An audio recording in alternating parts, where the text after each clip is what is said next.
ዝግጁና ቢጫ የለበስከው እስኪ ተለበልና እስኪ 2017 የሞትና የህይወት በጣም አስጨናቂ ወቅት ነው ያሳለፍከው።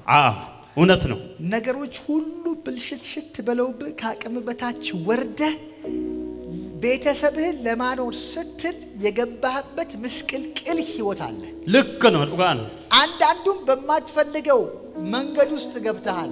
ልክ ባልሆነ መንገድ ውስጥም ገብተሃል። እውነት ነው። እውነት ነው። እግዚአብሔር እንደዚህ ነው የሚለኝ ከዚህ ምሽት ጀምሮ መቼ ከዚህ ምሽት ጀምሮ አንዳንዱ ትንቢት ነገ፣ አንዳንዱ ትንቢት ከነገ ወዲያ፣ አንዳንዱ ትንቢት የዛሬ ወር፣ የሱ እኮ ከዚህ ምሽት ነው። አሜን። ከእግዚአብሔር ጋር ከተስማማህ ጊዜ አሁን ነው። አሜን። እግዚአብሔር ከገባህበት አዝቅት ውስጥ ጎትቶ ያወጣሃል። አሜን። እጄን ያዘኝ። Be free in the name of Lord Jesus. Be free in the name of Lord Jesus.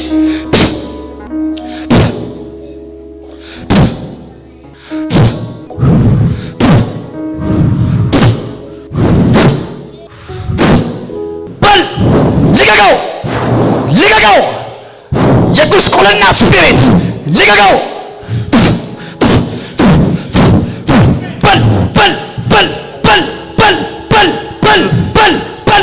ሰበሩን፣ ህይወቱን፣ ኑሮውን ልቀቅና በጌታ በኢየሱስ ስም ከማይገባ ቦታ ላይ አስገብተዋል። የማይገባ ህይወት እንዲኖር አድርገዋል። አሁን ልቀቀውና ጩሁና ውጣ 3 ጊዜ። አንድ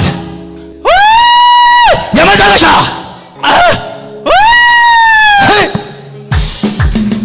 ክብር ለጌታ።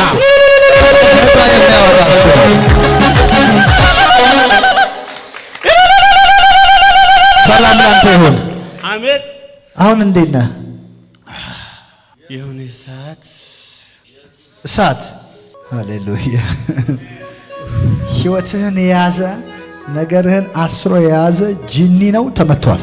አሜን። የእግዚአብሔር መንፈስ ይጠብቅህ። አሜን። የኢየሱስ ደም ይጋርድህ። አሜን። በጸጋው ተሸፈን። አሜን። አሜን።